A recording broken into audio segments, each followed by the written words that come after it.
Welcome, everybody, to Get the Word Out. We are live, and I'm so excited to have my guest, Chad Snow. He is running something fantastic here in Southern Indiana with Do Something.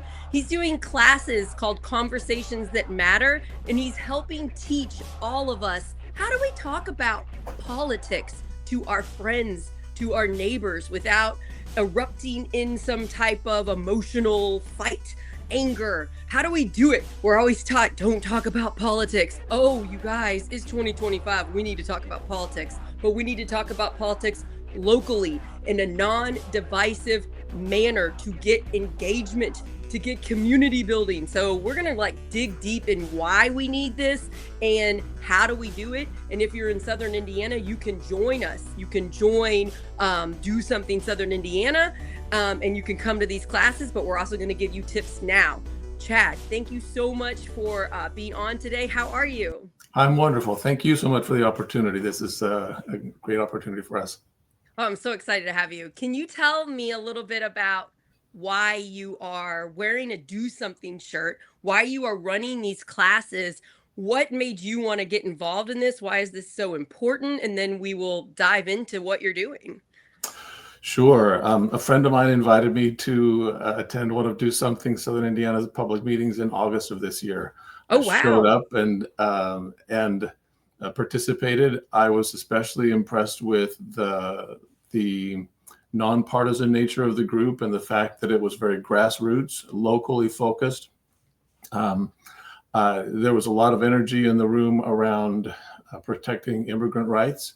And I raised my hand and I said, "Are there any other areas that we're focusing on?" And I expressed an interest in civic engagement and doing some work in that area.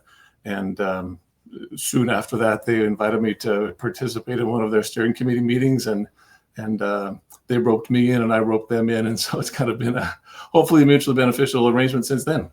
That's so amazing. I mean, you just got in. August was not that long ago, and No, it's kind of been a it's been a you're bit of a leading whirlwind classes experience for now. me. Yeah.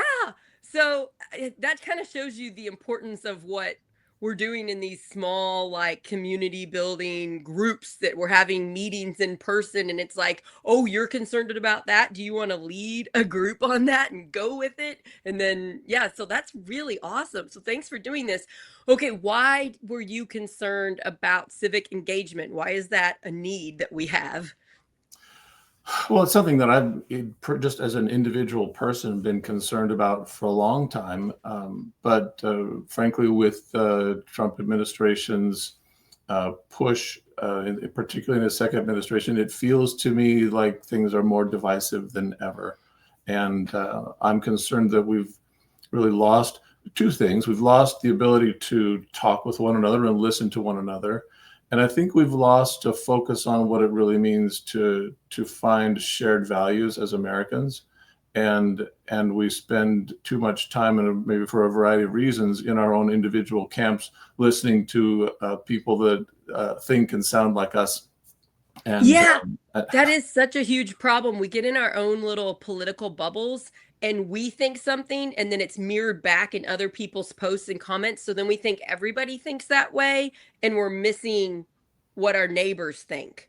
So and then we like start getting like super divisive because we're always blaming the other side, and that's really not the issue. We need to fix things instead of just blaming, but it's hard when the national rhetoric is so divisive. You know, the Republicans think the Democrats are monsters, the Democrats think the Republicans are monsters, and they both think things that are not true about the other side. So, Yeah, and I've noticed that level of divisiveness seems to be highest at the federal level, maybe less so at the state level, and even less so at the local level. And I wish I understood why that is. I wonder if the national media may play a role in that, but for whatever reason, I'm feeling exhausted with the idea that I have to be angry at somebody, uh, yeah.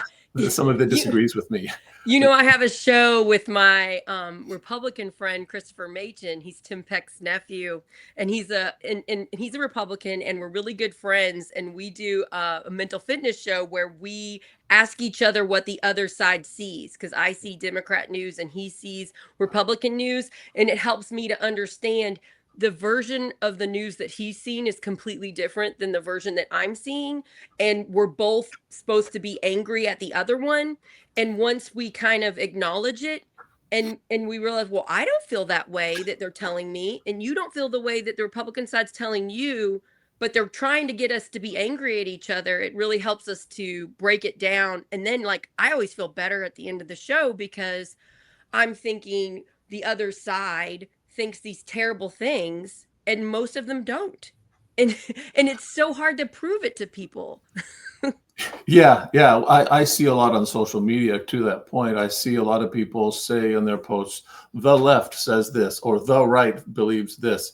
And I think we do ourselves a disservice when we label and make those sorts of generalizations, because I think there's a variety of opinions and nuance on both across all sides to any issue. And yeah. And like, I'm not scared to post political things on social media because I've ran for a couple political offices and I've been doing it for a while. But a lot of my friends are, they're very scared because of the nastiness online.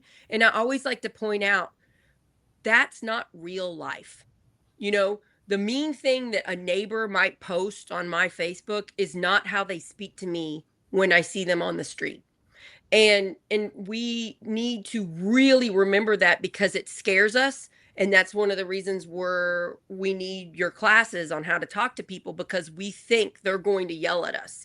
And we always have to remember online comments are not real life. Also, there's all these new reports. Have you seen this, Chad? There's all these new reports that are saying bots from other countries are pumping out the divisive comments, fueling our disagreements, including like X, formerly Twitter, accounts that have like hundreds of thousands of followers, sometimes millions of followers, are actually bots from other countries set to spark division. And so we all need to take a step back and realize we are being manipulated by the online divisive stuff. Yeah, yeah, I've been aware of these troll farms since the 2016 election. I know that that's been a big issue, and what's striking about that is that these people who are pumping out this sort of divisive material, it's not all left leaning or right leaning. They're the same organizations are pumping out chaos driving content that caters to both sides. Right? Yeah. That triggers both sides. Yeah, and both sides think it's only the other side. You know, I like I've started to like call my side, I'm a Democrat, to like the extreme side is like the left MAGA people that I'm like, because they're so divisive and they're so like get down your throat the second you don't agree with every single thing they're saying. And it's like, that's how we lose people. We're never going to be good enough for you. This perfection thing we're working on. No, no, no, no, no. We need to cast bigger nets, have bigger conversations with a large group of community members. And our main goal is helping our community to be better, to fix the problems. And it's been quite a journey for Project Next. We started a year ago, and that's our mission, to stop the fear, hate, and division destroying the country, and to unite communities, when a lot of people are saying, well, that's not right because those other people are such monsters. And it's like, Yeah, you sort of touched on a concern of mine too a minute ago, and again just now, that we, as we're trying to have some of these civic dialogue conversations, we're often missing a shared base of information, a shared base of facts. To the point you made earlier about how your friend is literally seeing different stories on the news than you are. I experienced that. I experienced that with members of my family as well. Yeah. Yeah. And I came about this organically by meeting people. I ran for county council in 22 and state house in 24, and I'm going to run for state house again. And it's all Republican in Harrison County, 100% Republican. And my side was telling me all those Republicans were monsters. And I was like, are they though? And I met one of the Republicans in power was my neighbor 2 blocks away from me. I started meeting them and found out the things that my side was telling me about them were not true. And then they led me to other Republicans that are helping the community. So I actually started meeting county council members, now commissioner that I'm friends with, and a bunch of people that are actively engaged in the Republican Party in Harrison County. Found out they're not monsters. I went back to my party and told them. They didn't believe me at first. They do now. I actually had to get them together, get them talking.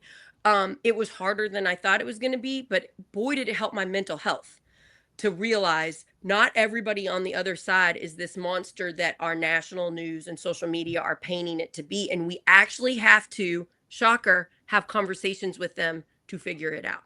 So yes, conversations that matter. Conversations that matter. So you've already had one set of this class. Is that correct? You already did That's right. Conversations Yes. that matter. How did that go? And can you kind of tell us some of your talking points? So this is to help community members learn what to say so that they don't need to be scared to start a conversation that involves politics and that you're not going to have anger. So how did that class go? And give us some tips. Yeah. There's a lot to unpack there. I think I'll start by just describing some of my anxieties around how that workshop was going to go before we actually walked in the door. I did some research into a process called deliberative dialogue, which is focused on trying to find ways to help people have productive dialogue in the face of disagreement. And I decided that the approach we were going to take was going to be very experiential.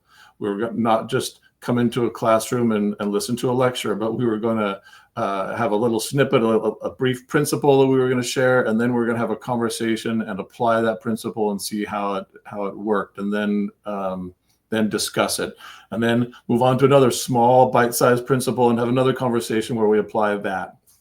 And I'll just tell you that the basic outline of the workshop was the 3 conversations.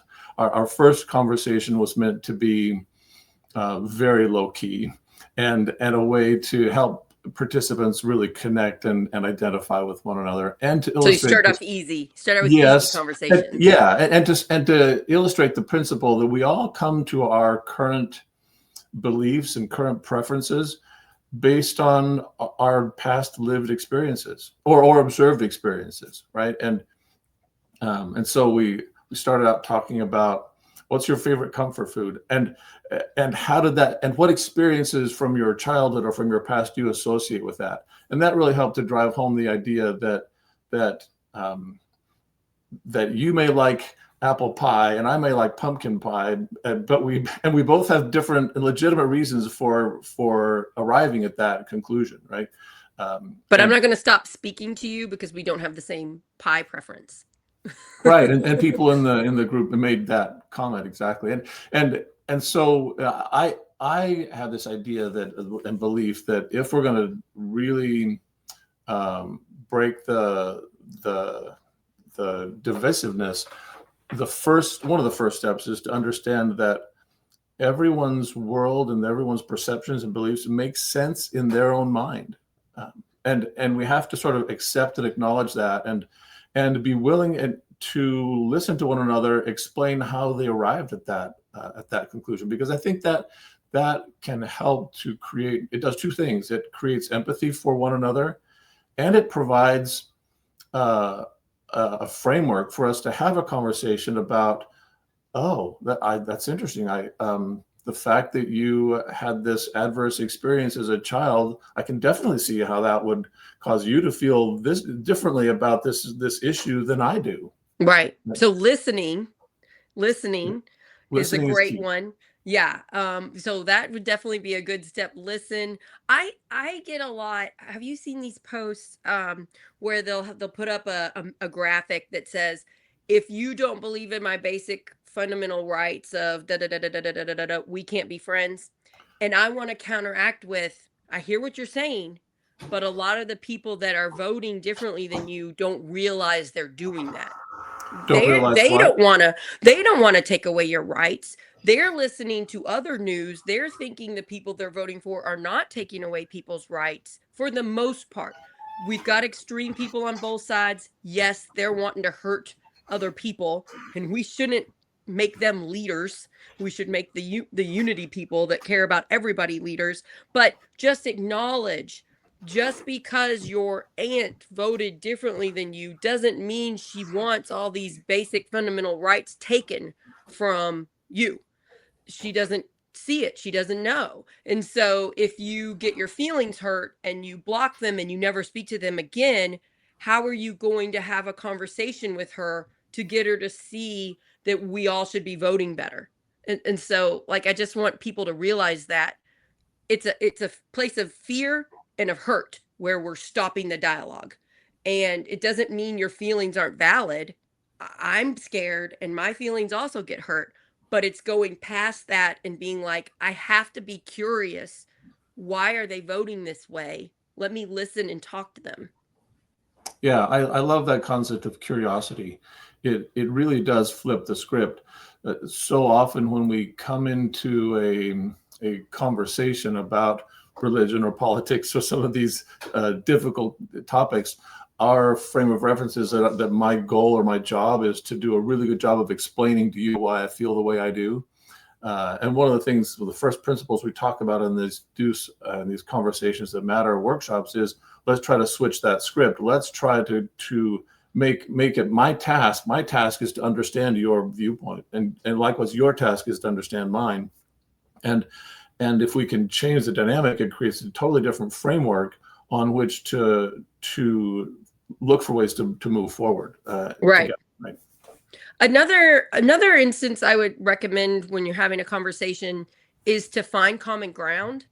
When I'm talking to someone that is maybe a huge Trumper, a MAGA person, and I am trying to seek out that we have more in common than we're different, and they're terrified of me because I've got the D by my name, I like to say, it's not really right versus left. There's a lot of, it's top versus down, top versus bottom, and talk about the money, because we're having a massive problem in our country. We have been for a while, but it's gotten worse in the last year, of billionaires. Now we have a trillionaire, oligarchs. They really have massive amounts of power over our government. And most people on both sides see that and don't like it. So I recommend, if you're meeting with somebody that voted differently and you're like, where do we have common ground? Try that, because usually most people don't like it that billionaires are controlling us. Yeah, and maybe to expand on that a little bit, I think I'm sorry, I just lost my train of thought. You're fine.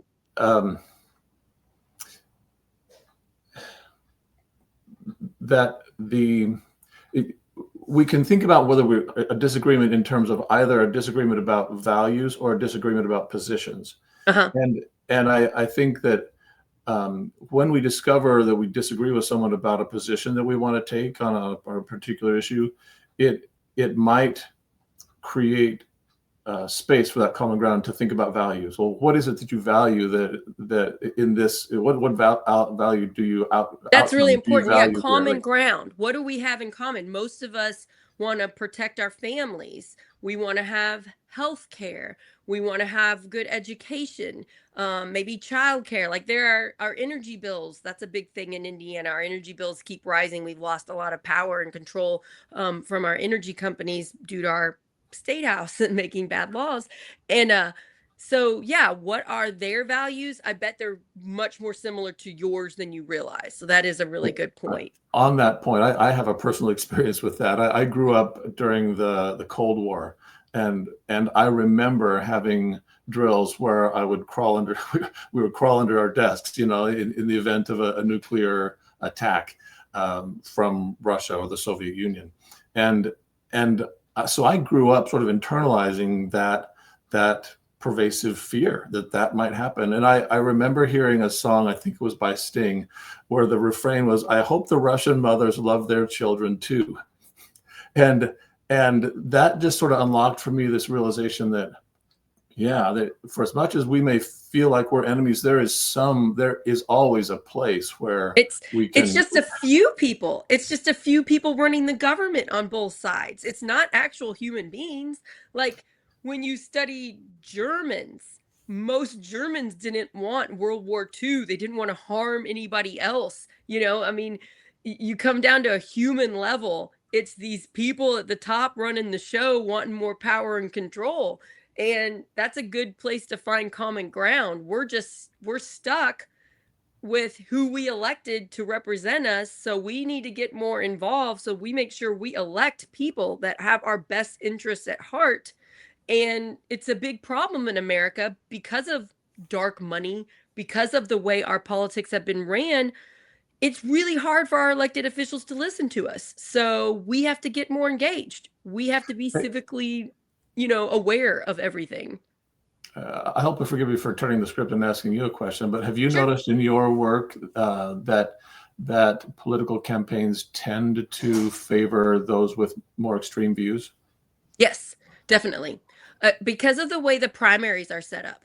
So we're going to have a primary in Indiana on May 5th, 2026, just in a few months away. And when you go to that, usually people that are very into politics vote in the primary. And you go and they say, which party are you? And you take either a Republican ballot or a Democrat ballot. And usually the people will sometimes pick the more extreme candidate. So because primaries happen in the way they happen, that can sometimes lead to the more extreme candidate. Also, whoever runs your political party, whoever the chair is of the party, can really have a lot of influence as who is on that ballot. So in Harrison County, it's usually the more extreme person that's going to listen to the Republican Party. So that's why we've kind of lost democracy in our county. They're not listening to us. They're listening to the person that's running the party because they make sure that person wins the primary. It's a whole thing. Yeah. And how do we stop it? Well, we need to get more people engaged and out voting in the primary. And we need to make sure we're all actively trying to choose on both sides the unity building community candidates. So we can fix this. Locally, we can fix this May by picking candidates that want to work with the other side and fix stuff instead of just blaming. But again, we have to get more involved. Hence why I invited you on the show. I'm so glad you're doing these conversations that matter. Don't you think it helps when you're talking to people to talk about local issues instead of the national culture war, stupid division stuff? Well, absolutely. I mentioned that in our conversations that matter workshops, we start with something low key, an icebreaker to build connection. But then the very next conversation we have, the one we had at this inaugural session was a discussion around a local city noise ordinance, and we asked participants, find out from your partner what it is that they agree with and disagree with in this noise ordinance, and why. What experiences led them to feel that way, and we found that talking about a noise ordinance or a local issue did take a lot of the partisanship out of it and created a sense of where we could just talk to each other as people without an R or a D beside our name or a blue or red shirt. Right.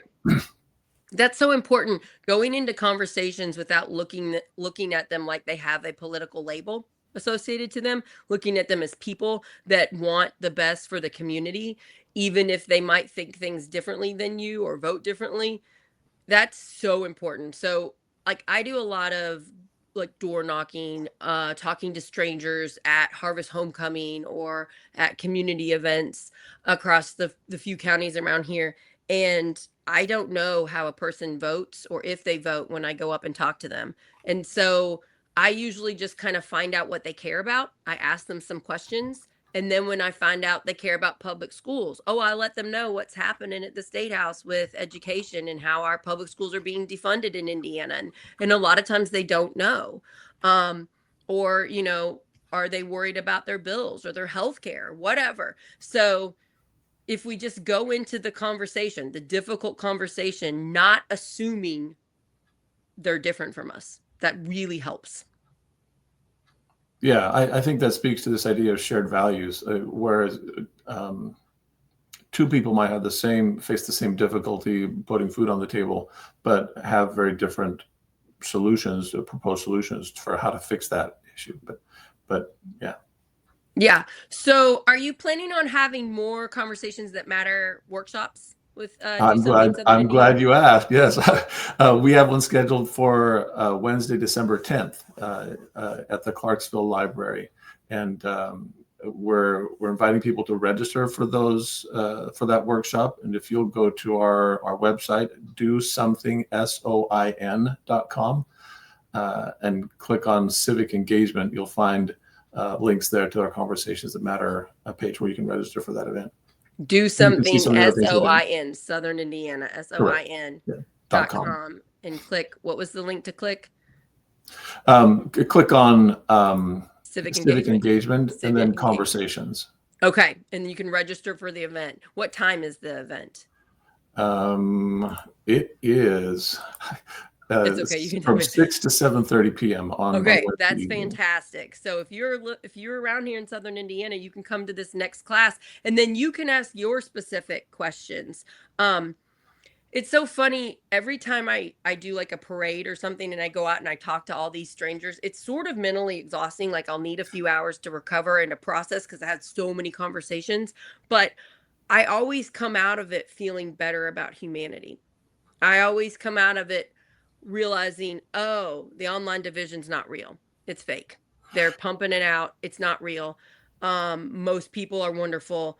And so, but it's so hard to convince, like when I go to a Democrat event, to convince people to also help me out because there's only one of me and State House District 70, it's about 67,000 people. There's no way I can talk to 67,000 people. So I've got to get people to also go out there and talk.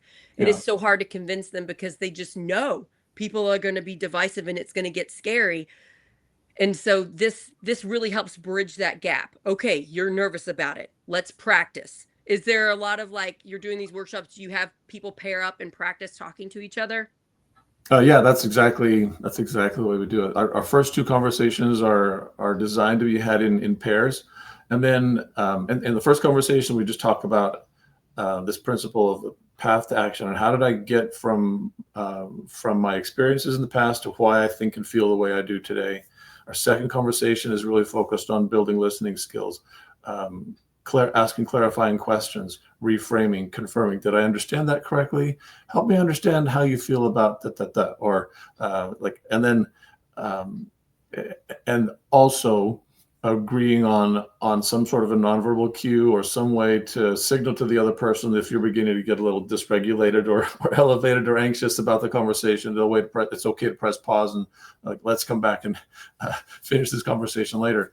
And then our third conversation, it's a little longer in length, but we invite participants to try to share their ideas on how to solve a community problem. And the one that we used in this first experience was looking for ways to help 50 homeless people take a shower every other day, right? And so that was kind of the group task. And I have to say, I was really gratified. I literally felt joy in watching the conversation take place. I love that chatter, the chatter that you find in a room where there's a really dynamic conversation going on. Afterwards, as people were leaving, I heard people say, "This was such a great way to spend a Saturday morning," because ours was held on a Saturday morning. And other people said, someone said, after participating in this, he noted, "I spend way too much time talking with just liberal friends. I'm going to start attending some libertarian meetings." And I thought that's exactly what we're trying to accomplish here. And So you said so many organic and very real. Yeah. So it helps our own mental health to get out and to talk to people. That is so important to realize. My mental health has greatly improved getting out and realizing these people that I was told were monsters are actually trying to help the community. Also just you see a problem, it could be a really small one, and you just do something to help that problem. That really helps mental health. So like we all have unhoused people in our communities. And especially we just had the terrifying thing when people weren't getting their SNAP benefits for a few weeks. That was awful. So everybody had to step up and try to provide more food to the communities. And a lot of people did. And it was really a beautiful event, but also very scary. It's just like solving something attainable is a really good thing to help your mental health. But I don't Yeah, know, have you seen the show The Diplomat on I have Netflix? not. It is my favorite show. I'm almost finished with it. It's 3 seasons. It's Carrie Russell. It is amazing. And she's a diplomat for America, and she's the diplomat for England. She lives in England, and she tries to help keep the peace. And she works with all these people behind the scenes in um political actions that are going on to keep the peace, to stop wars. And it's so interesting because it's so hard, but so worth it. And the way you keep the peace is you constantly have hard conversations with people that you think are scary or you disagree with, and you find common ground. And that's the piece we've been missing for years in America. That is why we have this division. We're scared to talk to people that disagree with us. And that is it. We have to realize it's not compromising our beliefs to have a conversation with somebody who votes differently. It's the opposite. It's the way we move forward. And it's so frustrating when you're just going to Democratic events and you're just seeing the same type of people in the same type of political bubbles, and nobody is going out and talking to anybody else. It's like, how is that helping? Yeah, yeah, exactly. Um, Another thought I had as I was preparing for this show was that, like sometimes we dream from the left or from the right that it would be great if we could just sort of snap our fingers like Thanos and make the other half of the political spectrum immediately disappear, and wouldn't life be blissful? But but I've come to realize or believe that if we could do that, we would live in bliss for about 2 weeks. But by about week 3, we would draw new party lines and new divisions and find new things to disagree about. You're So so the right, because our problem, side's never far enough to the left, and the right's got to be so farther to the right. So you're so right. We would keep we, division going. yeah, Right. and I think there are reasons why we as humans tend to try to find our pack and try to amplify our viewpoints by associating with others who feel the same way as we do. But that story and that like imaginary situation has helped me to understand that here in the United States we're stuck with this population that we have. We can't just snap our fingers and get rid of half of the population. And so we really are kind of, this moment is calling on us to figure out how to do exactly that, how to have a conversation with someone across the aisle. And if you went to the Republican Party's website for the state of Indiana and the Democratic Party's website for the state of Indiana, you would find a platform that lists several positions on various topics. And by their very nature, they're designed to be rather polarizing, right? But I think if we dug in a little bit, I think liberals would find some elements in the Conservative Party platform that we could get on board with, and Right. vice versa. Like and those are you started saying, you mentioned something a minute ago about do something small, take the small win, and maybe that's where we could spend some effort, is looking for those low-hanging fruit, or those opportunities to do Because something our practical. problems seem so massive, we get hopeless really quickly and we don't do anything. We have anxiety or depression, and we have to fight that. The constant bombardment of depressing news that is just shown on us on our phones and TV screens constantly is overwhelming, and human beings are not meant to take in that much information. And so we just get stuck. And my encouragement is to turn it off. I really recommend don't follow divisive news, including far to the left, including far to the right, but pick more neutral in the middle things. Yeah, And also, if the news is getting to you, don't watch it. Turn it off. yeah, You don't have to know everything that's going on every second, and kind of focus in on your neighborhood. What is going on in your neighborhood? What is going on with your family? Help a small issue. We have to fight hopelessness. That's pretty much the other side that we're trying to prevent. Hopelessness, which leads to inaction. In Indiana, even though we're 40 to 47% Democrat in the state, we don't vote that way because many, many Democrats feel hopeless and do not even come out to vote. And when they don't come out to the primary, candidates lose money. And when we don't come out to vote in the regular state election, the national what's it called? The regular election, when we don't do that, we look like a completely red state, and we're giving up our chance to have power, to be close, to show, oh no, there are a lot of Democrats here. We're actually a purple state. So hopelessness, that's what I'm fighting every day. I don't know how you feel about that. Oh, I completely agree. I think we need to do more to spread hope and confidence, and we do see a lot of we see a lot of anecdotal stories of doom and gloom, and we ought to post more positive things. And why do we see the divisive content? Why did we see the doom and gloom? Because when we're scared, we watch. It's so we need to recognize our news sources, our social media want to frighten us because they want us to watch the scary story.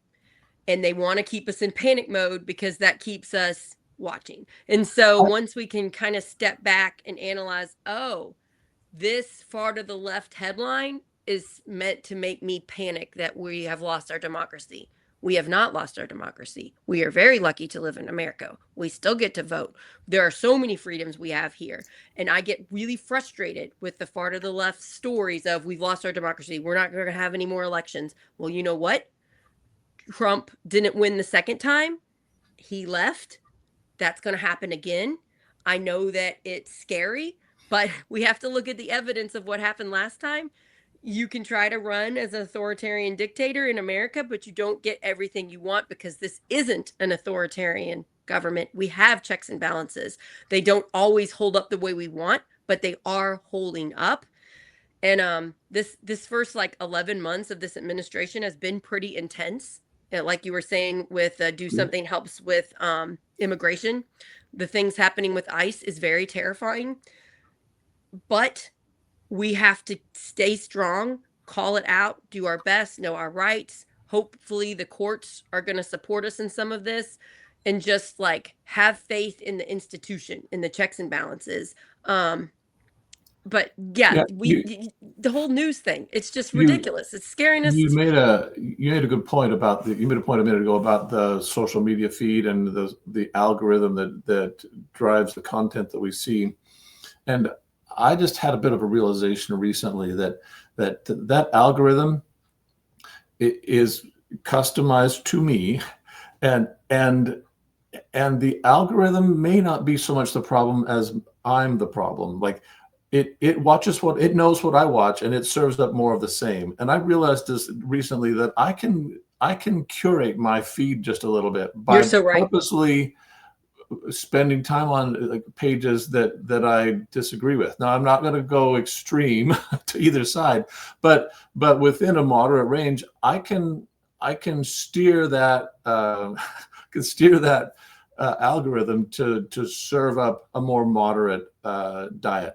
You should trade devices with your family members and see what your family members' algorithms are, and you can change it. You can make it better. I've been made aware that if you're like a teenage boy, if you're a parent of a teenage boy, you need to get their algorithm and you need to look through it and scroll through it, because it's really easy to go for white supremacy type Christian national stuff. It's like the algorithm just loves to feed it to you because they know you're this young man. And so you kind of need to get on everybody's phone that you care about, everybody's devices, and see, and then you can change it. My favorite algorithm that I have, because I do so much social media, you would not even believe how many accounts I have, Chad. It's ridiculous. I'm about ready to take on more too. My favorite algorithm is my Instagram Project Next one. Because since Project Next is all about uniting, stopping the fear, hate, and division, all the accounts that I follow believe in that same mission too. So I get a lot of like Andy Beshear's comments, the governor of Kentucky, who's very uniting. And then I'll get the Builders Movement, which is this great organization working on uniting. And it's just a bunch of like wise people speaking about how we join together and make our country better. So when I go through the Project Next algorithm, I feel better. If you're going through your social media and feeling worse and feeling terrified and feeling scared, you can just X out of those headlines and you can start following better ones. Again, I recommend Builders Movement. I recommend Project Next. We're pumping out a lot of content showing you how wonderful communities are, especially when they work together and help each other. So you can kind of be proactive in that and help your mental health. Yeah. Another thing I've started doing, and this may be changing the subject entirely, but I've personally started attending city council meetings. But that was That's so never fantastic. something that I ever imagined that I would do. And the first time I attended, I felt disoriented, and it was a strange It takes environment. like 3 meetings to figure out what in the world's But going on. I've been 2 or 3 times now and taken the opportunity to talk with some of my elected representatives and build relationships And what county are you in? I'm in Clark County in Jeffersonville. Nice. And That's wonderful. Yeah, I used to attend town council meetings here in Palmyra, and it took me a good three times attending the meeting to know what in the world they were talking about, because they talk about stuff from the last meeting and they don't give you like a summary, you know. Yeah. Yeah, and then you know what we really need? If you're watching this and you're like actively like, oh, do something, I need to get involved and do that. We need you to run for something. Like, that's really important. Something small. It doesn't have to be something big. You can run for township trustee in Indiana or township advisory board, or, you know, there are lots of little small things. You can run for the county council meetings that you're talking about, or commissioners or town council. And you can really help your neighbors. Like, it's amazing how much local government impacts our lives, and we really don't know much about it. We think national is everything, but it's state and county and town. That's what's impacting our lives. Yeah, I think it's important to be aware of public issues at all levels, the local, state, and federal, for sure. Yeah. So I try to help with that as much as I can when I'm one of the leaders in the Harrison County Democrats. And we just had a meeting where we explained all the things people can run for, because this next election, there's going to be like 40 things on the ballot. And it's really hard to get that many people to run. So just realize we need you. If you know, you can't just vote and think that our government's going to do what we need. You got to like really get involved and kind of push. Otherwise, it gets away from us and they stop listening to us. Like, you know.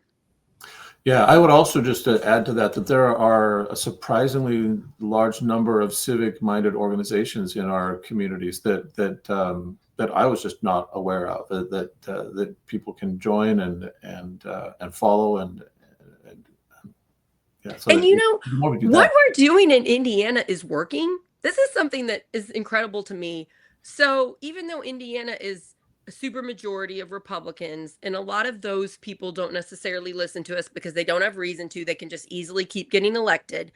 We have been stopping national pressure, because you guys that have been following Trump, the Trump administration, wanted Indiana to redraw the congressional lines in Indiana. We have 9 Congress people in our state that go to Washington that vote for us. 7 of them are Republican and 2 are Democrat. They wanted to redraw the lines to make it 9 Republican, which would really take away our voice. It doesn't matter whether you're Republican or Democrat. This is a bad thing for everybody, because they would have no reason to listen to the people that elected them. They would just easily get elected no matter what they were doing. So organizations like Mad Voters, Hoosier Action, Do Something, tons of organizations send out tons of information on how to reach our elected officials at the state level and to say no to this. And our state officials, enough of them listened to stop it. So our governor wants it. Point. Our governor wants it because Trump is telling him to do this and he's trying. But guess what? We, the people of Indiana, made enough fuss for our elected officials to say no to it. And we are not redistricting. And they tried with all of their might, and they had to get it done before 2026. So yeah, that's local organizations pulling together across the state, working and stopping something bad. I love that you made that point, because we did actually participate in a call campaign to encourage voters to contact their state senators and express their views on that. And we found that this really was a bipartisan issue. We found many right-leaning voters who recognized that this redistricting push really strikes at the very heart of what it means to have authentic representation in government. It really flips our democracy upside down if we have our president and the House of Representatives applying pressure downward in our state to craft districts that suit some national purpose. That's not at all what our founding fathers envisioned when they write in the Constitution that the House of Representatives shall be chosen by the people. Not the top telling us what to do. Yeah, and I was really gratified to see that, number one, that we were able to participate in that, and the number two, that our elected officials got the message. And it really is an amazing story, because a lot of people across the country just think of Indiana as a deep red state that has been lost and forgotten, and we don't have a chance. And we just proved to the entire country, yes, we do. We do have a chance. All the organizing, all these little groups that pulled together, all the different protests and phone calls and emails, it mattered, and it stopped something. And I think other states can learn from Indiana. I've talked to other states that are organizing. In a lot of other red states, Indiana is actually more organized than some of these other ones. And I think that's important to realize, and to kind of pat ourselves on the back and thank all these organizations that are working. I'm trying to magnify these great organizations with my media company. And, let's do this. Like, I just think it's such a beautiful story, because we stopped something bad. It works. And that's what they don't want us to know. These people at the top want us to feel hopeless, want us to say, oh, I guess we're redistricting Indiana. I guess it's going to be 9 congressional seats now. They want us that way. And it's like, no, when we work together, we stop bad stuff. Yeah, so, it really looked like that measure was going to succeed, and that we were going to have I agree. All the top sources, because since my co-founder, Dr. Tim Peck, is running for Congress, he was getting a lot of sources. The Mad Voter people were getting a lot of info. They all said it was a done deal. And they all also said, it doesn't matter, we keep fighting. So if we would have believed what the top people are saying, it's done. Trump wants it, they're going to do it. And it's like, nope, we don't listen to that negative talk. It's done when it's done. You keep trying until it happens. So you can't be deflated. You can't be hopeless. Here in Indiana, we are a national headline. Last week when this story came out, Pod Save America was talking about it. I heard it all over the place. So we're setting an example for how you organize and fight in Indiana, and other states can do this as well. Don't lose hope. And other states that are completely Democrat have the same problem, because they're supermajority Democrat. The people are not being heard. So it's not like it's just red places. Like, I know Chicago has problems, for example, because it's so overwhelmingly Democrat. Sometimes the not great Democrat people have come into power, and then they don't listen to the people anymore. So it doesn't really matter whether it's blue or red. When it's so blue and so red, that's when they stop listening. So that's why we always have to work together. We've kind of pivoted to a conversation on gerrymandering, and I think it's a good point, because it is yet another one of the forces that tends to create extremism in our elected bodies, our deliberative bodies. And you make a very good point about politicians feel beholden to whatever entity got them into office. And if they recognize that they got into office by hitting the pavement and knocking doors and being connected with the people, they act that way in government. But if they feel like they got into office because of the way their state party drew the maps, they feel more beholden to the state party than they do to the people. I think, and I believe that's true on either side, whether conservative or liberal. Democrat. And we definitely could be doing more to make things more we the people. And that is my hope. My hope is we've got all these organizations joining. We're going to be more civically engaged. Voter turnout is going to be high in this next election, next November. I really have high hope that then we can start putting better things in place to make the people have more of a voice, and the party less, the money less. It is a hard problem, but I think more of us are aware than ever before. Like when Yeah. I was in my 20s, I didn't know I needed to be this civically engaged. I had no idea. I completely took our democracy for granted. I feel like we as a country realize, no, we got to be more involved now.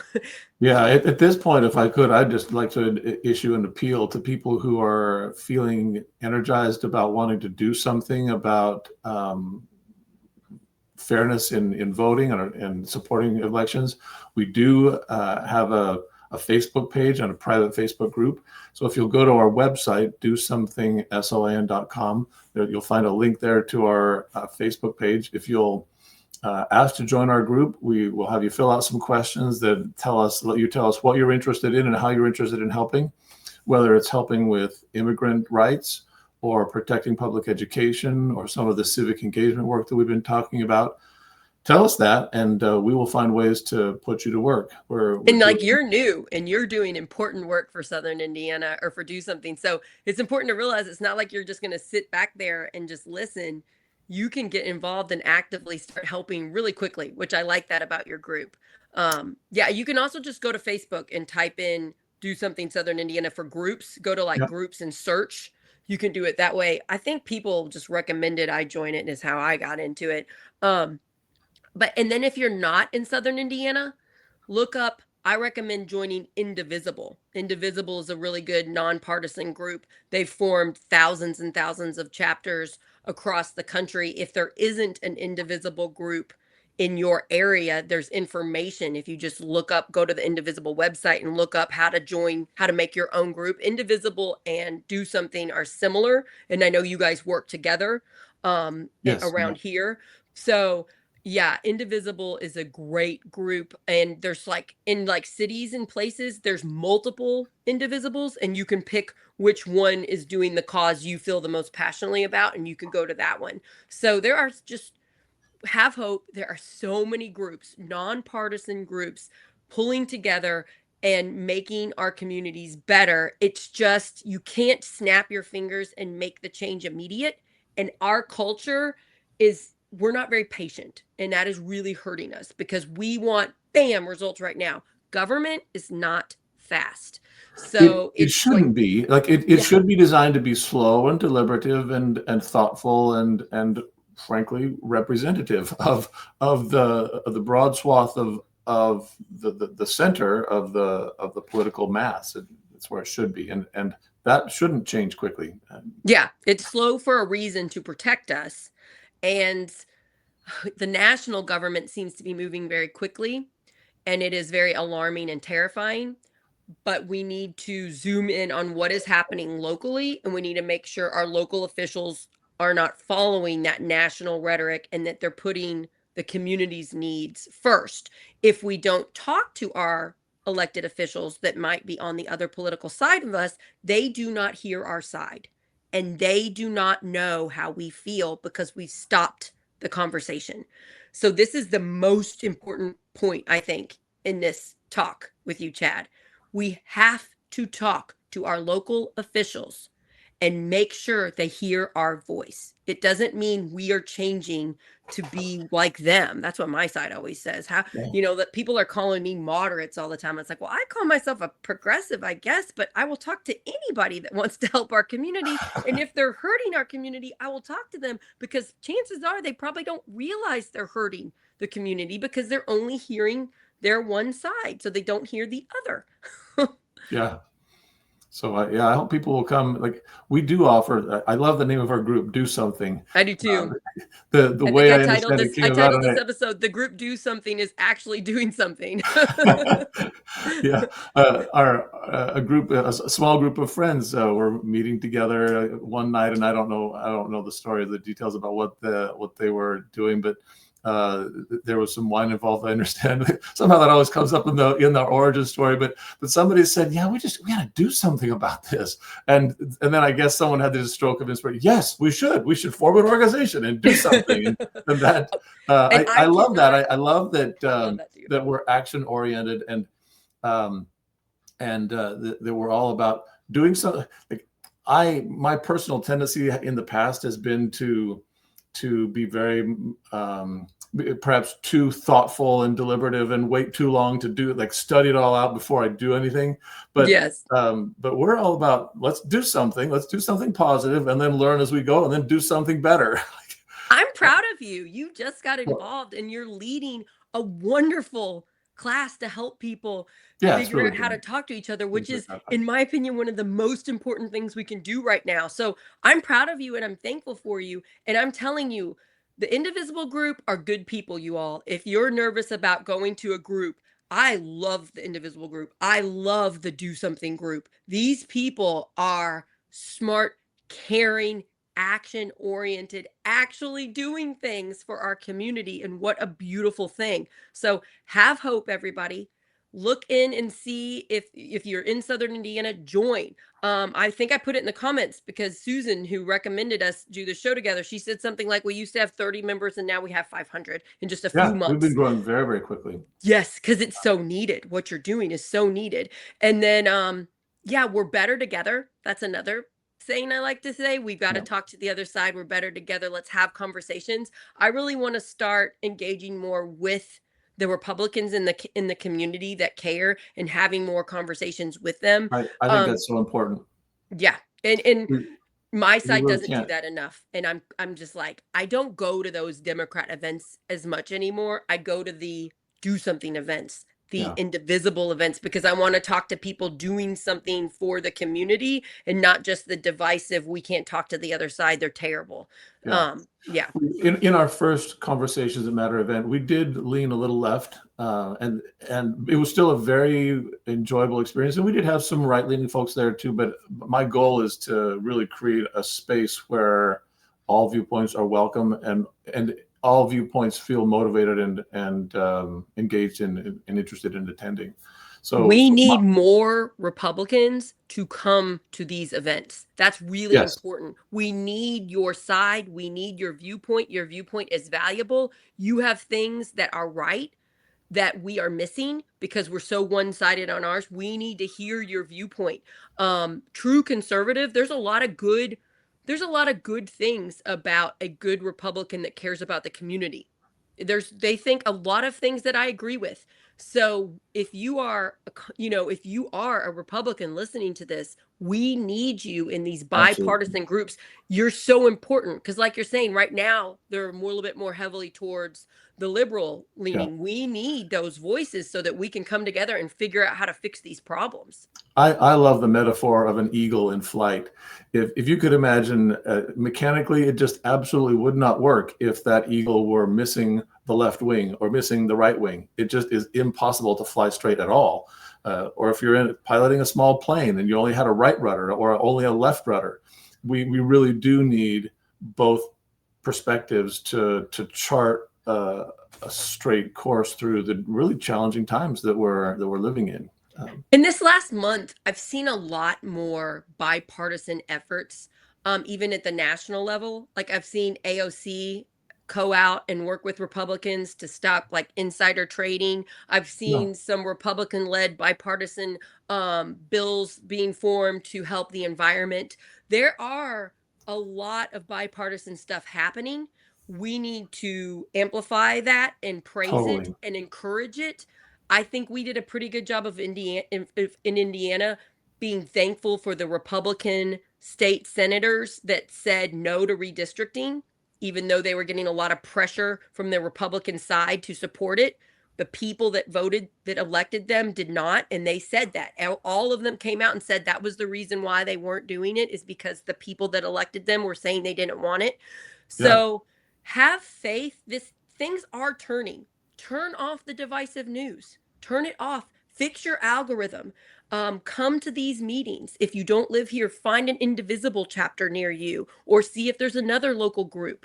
Follow Mad Voters to find out what's going on in Indiana. Another great Follow group, the other type of groups in other states. But realize this is working. We did something in Indiana we didn't think was going to happen. We stopped the redistricting, and now we're working to have these conversations. Yeah, I just want everybody to leave this feeling better this Thanksgiving week. Can I just make another point? I know we're wrapping up here, but no, you're fine. I would be remiss if I didn't mention that we're partnering with the Clark County NAACP to sponsor one of these Conversations That Matter events in January. Oh, And wow. I'm anxious to find other community groups to partner with to sponsor these. So if you're a member of an organization and have some influence with the leadership or the direction that your organization is taking, please go to our website, send us an email to my attention, Chad Snow, Civic Engagement, or Conversations That Matter. And we'd love to take this show on the road and do one of these shows at your organization. And while you're there, wonderful. Check out our work in immigrant rights and protecting public education. Those are also two areas that are really important to us as an organization. Yeah, thank you for what you're doing. Thank you to everybody that's stepping up and getting more civically engaged. And if you're new to the party, you are welcome. We want to hear your voice. We want to know what you want to help with and give you something.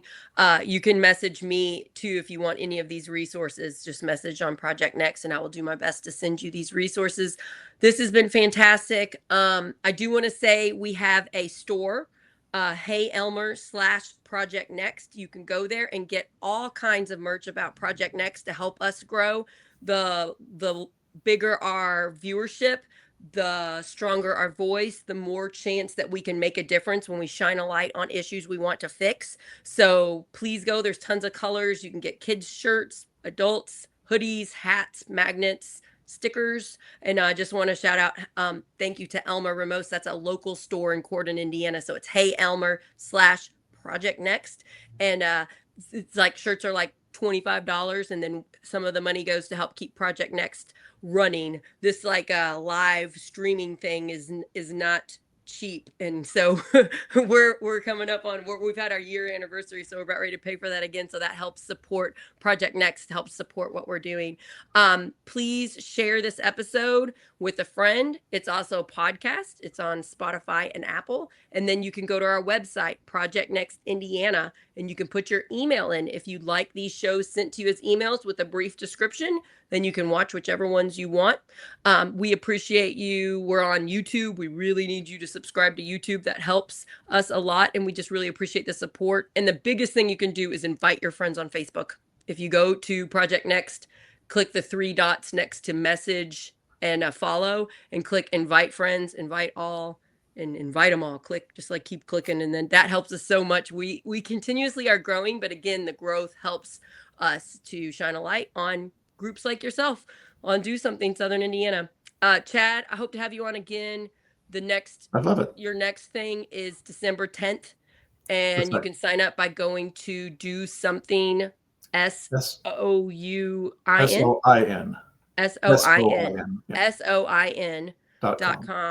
and then hit Civic Engagement, Conversations That Matter, and sign up.